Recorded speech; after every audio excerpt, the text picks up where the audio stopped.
Have you ever wondered what games you should keep or you should lose? Find out here at Purge Reviews. I'm not going to teach how to play the game. I'm just going to give the quickest of overviews here. On this side, you're going to have the basic side, and on the flip side, you're going to have the advanced. The main differences here is you're going to have spots where you'll gain stuff, and the reindeer themselves will not give you the items. Also here, you're not going to have the ornaments where you're placing on and getting items. You'll just be scoring for that. And there's not as much fighting for materials. As you can see, you can get different stuff depending on how late in the turn you go. So not a whole lot of changes, but just simplifies things. Your elves also will be on this side, and they will not upgrade. So you don't have to worry about upgrading them, and you have little spots where you'll place your ornaments, and you'll just get those goodies there. And scoring at the end is a little bit more simplified. So that's going to be the main differences for the basic. Now the advanced side, which I feel is the side that we normally play on, is going to be a little bit different. So what's going to happen is, you're going to have a spot here, you're going to have elves. And each of these elves will be workers that you can utilize and put out on the board. So you'll have your 3 workers up here, and you can go to any of the spots on the board. If you have a spot like this with a small one, only one person can go there. But if you go to one of these spots with a rectangular one, as many people can go there as you want. Now, as the game continues, you'll be able to upgrade these. So for example, if you look over here, if I was to go here, I could pay 1 coal and get 2 medals, or 2 coal and get 3. If I'm the first person to go there and this tile is still available, I can pay 1 coal and get an upgrade. The upgrades are double-sided, so I can put it on the material side or the victory point side, and it would go on whatever elf that I sent there. So for example, if I put it on this side, next time when I go there, I'm always going to get 1 additional medal. Or if I put it on this side, I'm just going to get 2 victory points at the end of the game. If I fill up both spots, I'm going to get 2 additional victory points. So 2, maybe another 2, and a 4. So that is how that is going to work. And these 3 spots are going to have the fabrics, the wood, and the metal will have the upgrades. And that's how that's going to work.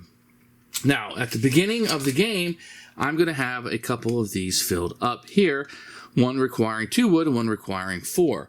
So if I go up here to the coal, I will get 1 victory point, and then I will be able to get as much gold as required to fill up. So my goal was empty, I would get 6 of these.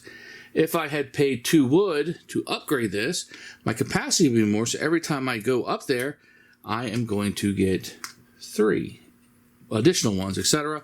And then if this was off, for if I had purchased this earlier, I would get 3 more, and if I get both those off at the end of the game, I would get 4 victory points. You're also going to have upgrade tokens up here, which you can put your materials on them to gain these. Now, the trick to the game is whenever you gain materials, you have to place them somewhere immediately.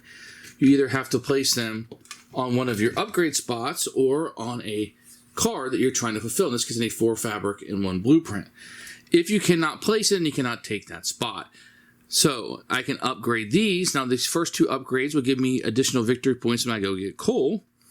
These spots will give me coal reductions when I'm trying to buy the reindeer cards. Now it brings you up to these 3 spots. So as you're playing the game, you're going to have an A and a B and a C deck depending on where you're in the game. And these will be face up here. Each of these reindeer cards have a coal cost. They're 3. Level Bs will cost 4 and level Cs will cost 5. They'll give you a little bit of a power down here, but you're also trying to collect these cards. And the more you collect, the more victory points. If I collect 7 different ones, it's 16 points. If I collect 3 different ones, there's 6 points. And you can do whatever your longest set is. And if you have any additional ones, so say I had 2 5s or 2 6s, each additional card is just worth 2 victory points. In addition, you're going to have a spot down here. This is where Santa's wish list, what the kids have been asking for, will be down here.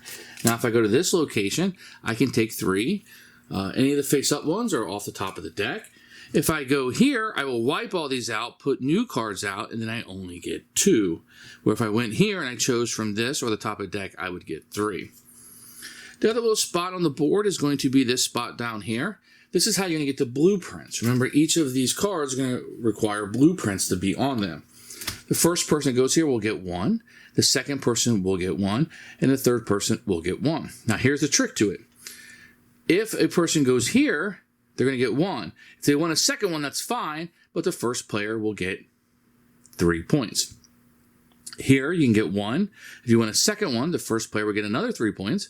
If you win a third one, which is fine because you're going to need a lot of these, this person's going to get 2 points. They don't take the points from you, so it's not -2 for you and +2. They just get the 2 or the 3 points. The last spot you can go to is the Christmas tree. At the beginning of the game, you're going to have these ornaments. You're going to have 5 of them you can place on the tree. Each of them may have something different on them. So the 2 that I'm going to show here, this one has a piece of fabric. This one has 3 victory points. If you go here, you can get 1 additional victory point. If you go here, you can take the Christmas tree and give it to anybody who doesn't have it. So if you already have it, you have to give it to somebody else. So you'll pick one of your ornaments, say the 3 victory points, and you'll place it on one of these spots. So if I wanted fabric, maybe I'll go right here, take my 3 victory points, my fabric, I would get those from the stock, then that would be there. And you would put it your color side up. Because what's going to happen at the end of every 3 rounds, you're going to see who has accomplished the most cards for Santa, plus your ornaments, and you'll score victory points based on how you've done that. Then the cards will go in here, and you have to kind of restart on that for the next round, but your ornaments will stay on the board and always count. So that's kind of an advantage to going there. After you pay 9 rounds and 3 scoring rounds, you'll ante up who has the most victory points.